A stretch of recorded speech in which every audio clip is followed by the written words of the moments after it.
All right, so we're diving deep today into Mark Manson's The Subtle Art of Not Giving a Feck. Yeah. The goal is, we're going to try to get at the heart of what Manson's saying about, navigating life and the struggles and really honing in on what matters and kind of letting go of the rest. We're going to look closely at his arguments about happiness and personal growth and all that kind of stuff. And I think what's so interesting right off the bat with Manson is that, he really challenges that kind of like, be positive all the time sort of movement. Right.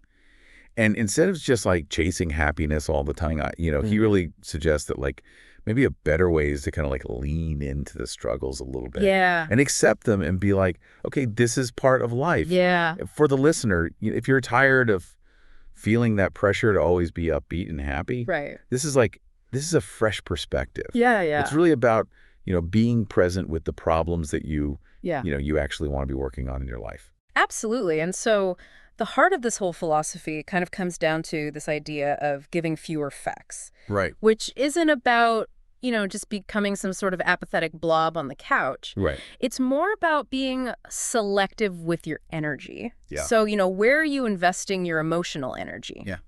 Yeah. Where are you letting things kind of roll off your back? Exactly. And I think to dig into that, we're going to go chapter by chapter. Okay. And pull out some of these key ideas that Manson's talking about and some of the stories that he uses to illustrate those ideas. Yeah, let's jump right in chapter 1, Don't Try. Okay. So the big thing here is that, real happiness doesn't come from, this constant effort to be positive. Right. Like if you're always striving to be happy, that's probably not the best path. Right. And he even argues against this forced optimism. And he calls this thing the feedback loop from hell. Oh, yeah. Have you ever felt this where it's like you're worried about not being happy enough? Right. And that makes you feel even worse? Yeah. Right. Yeah, you feel bad about feeling bad. Right. Exactly. Yeah. And that could just like spiral. Totally. And I think it makes a lot of sense now, especially like in the age of social media. Yeah. When you're seeing everybody's highlight reel. Right. You're constantly comparing yourself to others. Right. And that can feed into that feeling of, oh, I should be happier. Right. Why am I not happier? Yeah. Everybody else seems so happy. Yeah, everybody's on vacation all the time. Exactly. That's that kind of thing. So Manson, he uses the example of Charles Bukowski to kind of illustrate this point. Okay. Now, Bukowski was this writer who lived a pretty, rough life. Right. Heavy drinking. He wasn't exactly, conforming to societal norms. Right. His writing style was very raw, unpolished. Right. And he wasn't trying to be some literary sensation. He was just putting his experiences down on paper. Right. Flaws and all. Just authentically him. Right. Yeah.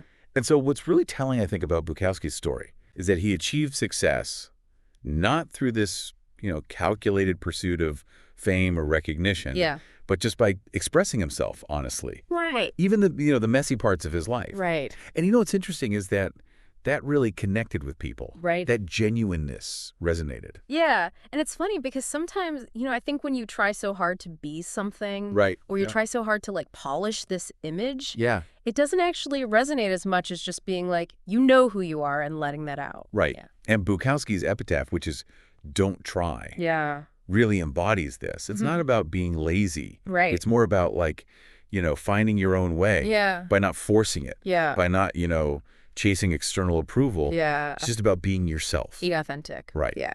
So then we move on to chapter 2. Happiness is a problem. Okay. And Manson takes this idea a step further. Okay. And he argues that, life is inherently full of problems. It's not about avoiding problems. Right. It's about, choosing the problems that you want to solve. Yeah. And he connects this to the Buddhist concept of suffering. Right. Which is that, like, suffering is inevitable. Right. But we get to choose what we suffer for. Yeah. I like that. Yeah. I like that. Yeah. So it's not about, like, eliminating problems from your life, which is, what we're often told. Right. Like, just be happy all the time and don't have any problems. Yeah. Just manifest that perfect life. Right. Exactly. Where you're, just problem-free. But he says that that's actually a myth. Yeah. And it's the good problems. Right. The challenges that come with pursuing, a fulfilling career or meaningful relationships. Those are the things that give our lives purpose. Right. He asks you to think about, what if you got everything you ever wanted right now? Right. What would that actually look like? Right. Would it really be that fulfilling? No, not really. I mean, it's the pursuit and the striving. I think that's really where the meaning comes in. It's not Exactly. the destination. Yeah, and he shares this story of an aspiring rock star Mm. who faced a lot of rejection Right. trying to, make it in the music industry. Mm-hmm. But he found a lot of fulfillment in just playing music, Right. in the process of creating music. Right. And even though he didn't become like a huge stadium-filling rock star, Yeah. he found a lot of joy and meaning in, just facing those everyday challenges of being a musician. Yeah, and it's interesting because I think so many people would say, well, if I'm not going to be like, the best in the world, or Right. if I'm not going to be like super famous, why even do it? Yeah. But I think what this example illustrates is that, there's so much joy to be found in the doing, Mm, in the actual process, right. and it doesn't have to be about that end goal of like fame and fortune and all of that. Yeah, yeah, exactly. Then we get to chapter 3. You are not special. Oh, yeah. And this is where Manson really challenges this idea that we're all special. Yeah. We all have to be This extraordinary. is such a big thing in our culture, What this a- obsession with being special. Right. We're all, we all get trophies. We Right. all get told we're special. Right. And so I think that leads to a lot of disappointment. Right. Because, when you get out into the real world, Mm-hmm. you realize that not everybody can be extraordinary, Right. and that's okay. And that's actually a good thing. Yeah. Yeah. So Manson argues that this pressure to be extraordinary Mm-hmm. leads to, this disappointment and a sense of entitlement. Yeah. And he critiques the self-esteem movement, Right. which, often emphasizes this inherent uniqueness Mm-hmm. without always focusing on, effort and achievement. Right. And so he's saying that this can actually create unrealistic expectations Right. and this kind of fragile sense of self-worth. Right. So true growth, he argues, comes from humility. From recognizing your limitations and putting in the work. Yeah. You know what I always tell people is like, Yeah. you don't want to have a high self-esteem. You Huh. want to have high self-respect. Right. So it's about like actually, respecting yourself for Right. the things that you do, Mm-hmm. not just like thinking you're awesome for no reason. Right. Yeah. It's not about inflating your ego. Right. It's about like actually doing things that you can be proud of. Right. So he contrasts this with examples of people who did achieve great things, but their journey started with an acceptance of their limitations. Right. And then they worked from that foundation. Mm-hmm. And a great example of this is Dave Mustaine, Right. who, was in Metallica, Right. got kicked out, Yeah. and then co-founded Megadeth. Right. And he achieved a lot of success with Megadeth. Yeah. But he reportedly still had these feelings of failure Right. because he was constantly comparing himself to Metallica's success. Yeah. And so, he was successful in his own right, Mm-hmm. but that need to be special or to be better than, Yeah. that was really undermining his own sense of satisfaction. Yeah. Yeah, and I think that's such an important point for the listener to consider Mm-hmm. because, so much of our unhappiness comes from comparing ourselves to others Right. and, thinking that we need to be at a certain level. Yeah. And that if we're not there, then we're somehow failing. Right. And it's interesting, too, because I think that even applies to people who are very successful. Right. They might be like super rich or super famous, but they're still comparing themselves to other people who Mhm. are, even richer or even more famous. And Right. so it's like this never ending cycle of Mhm. comparison and dissatisfaction. Yeah, exactly. Yeah. So then in chapter 4, we get into the value of suffering. Oh, yes. And Manson argues here that suffering is an unavoidable part of life, Right. but we have a choice in what we suffer for, Mm-hmm. which I really like that idea. It's really about aligning your suffering with your values. Right. So he distinguishes between good values and bad values. Mm-hmm. And good values are things like honesty, Right. curiosity, Mm-hmm. creativity. Mm-hmm. And those lead to struggles that ultimately feel meaningful Right. and contribute to your personal growth. Right. Whereas bad values, Mm-hmm. things like, constantly seeking approval from others or Right. chasing material possessions, Mm-hmm. that can lead to a lot of unnecessary pain Yeah. and a sense of emptiness, Mm-hmm. even if you achieve those things. Right. So he has this concept of shit sandwiches, Right. I love that. which is that every goal, every path you choose comes with its own set of downsides, Yeah. its own unpleasant aspects. Yeah. And success in anything involves being willing to tolerate that particular shit sandwich. Right. So the key is choosing the sandwiches that you actually find palatable. Right. So your values determine the kind of shit sandwiches that you're willing to eat. Right? Right. So it's about saying, okay, I value this enough that I'm willing to go through this, this discomfort to achieve that. And so he contrasts, someone who values partying and whose suffering might involve hangovers and financial instability with someone who values fitness, whose suffering might involve, intense workouts and dietary restrictions. Yeah.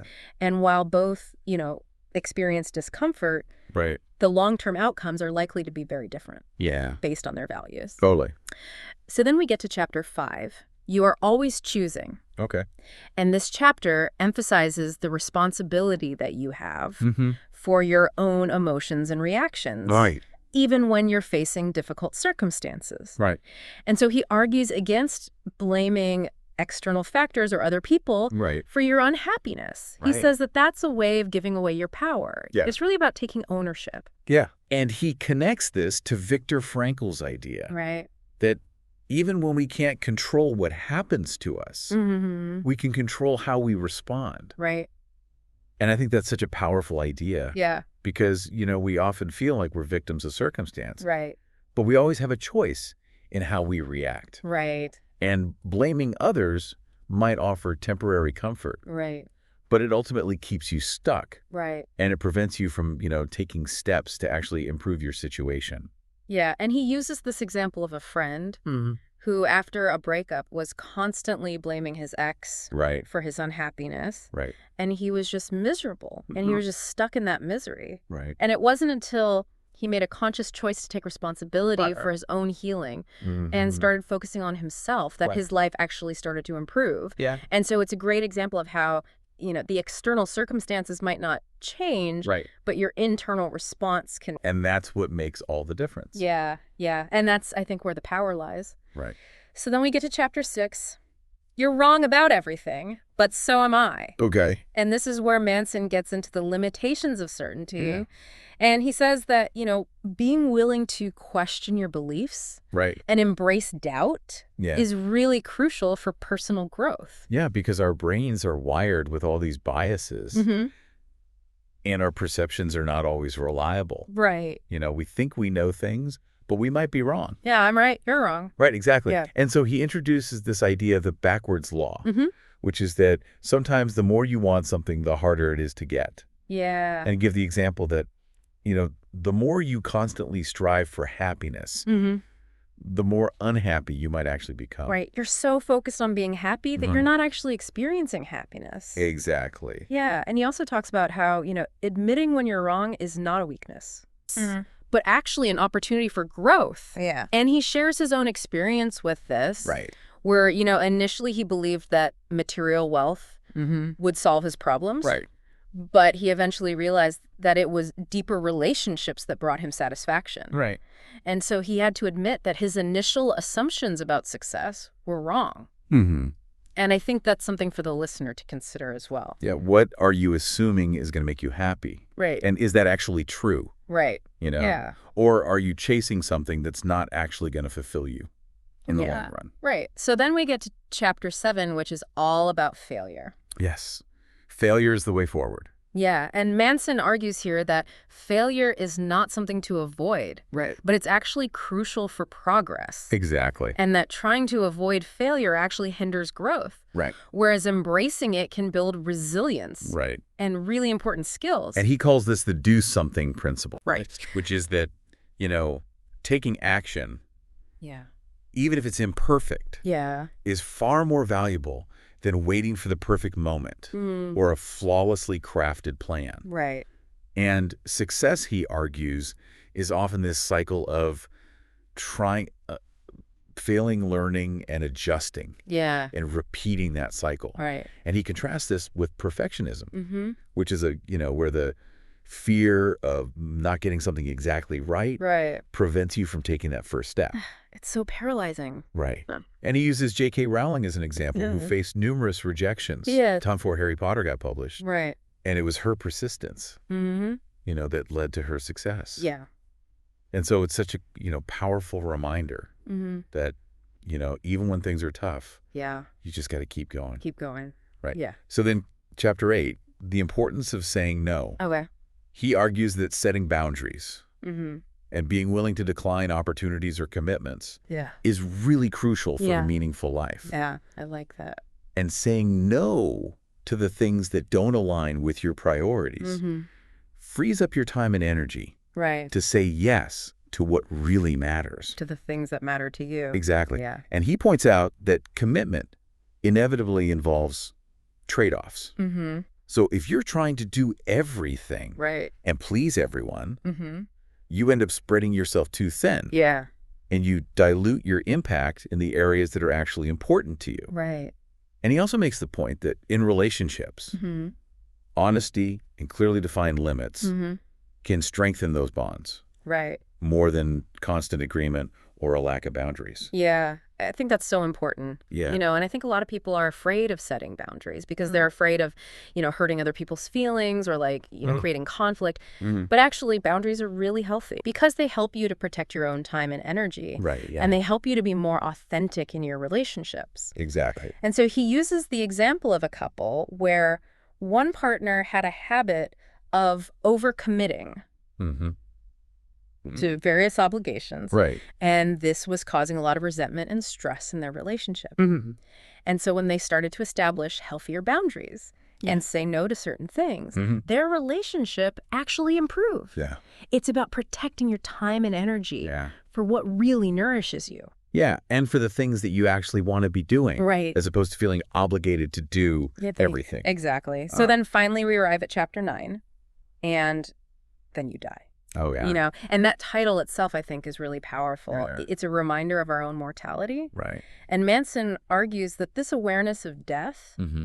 actually provides a sense of urgency and perspective, Yeah. and it helps us to focus on what truly matters. Yeah, and I think a lot of people are afraid to think about death, Right. but I actually think it's really healthy Mm-hmm. to contemplate your own mortality because Right. it helps you to prioritize. Right. And it helps you to let go of the things that don't really matter. Yeah, it puts things in perspective. Totally. Yeah. And so he challenges this idea that, leaving a legacy or pursuing immortality Right. should be our primary motivation. And Right. he suggests that it's our actions in the present moment that really hold value. Exactly. It's not about what you're going to leave behind. It's Right. about what are you doing right now? Right. How are you living your life? Mm-hmm.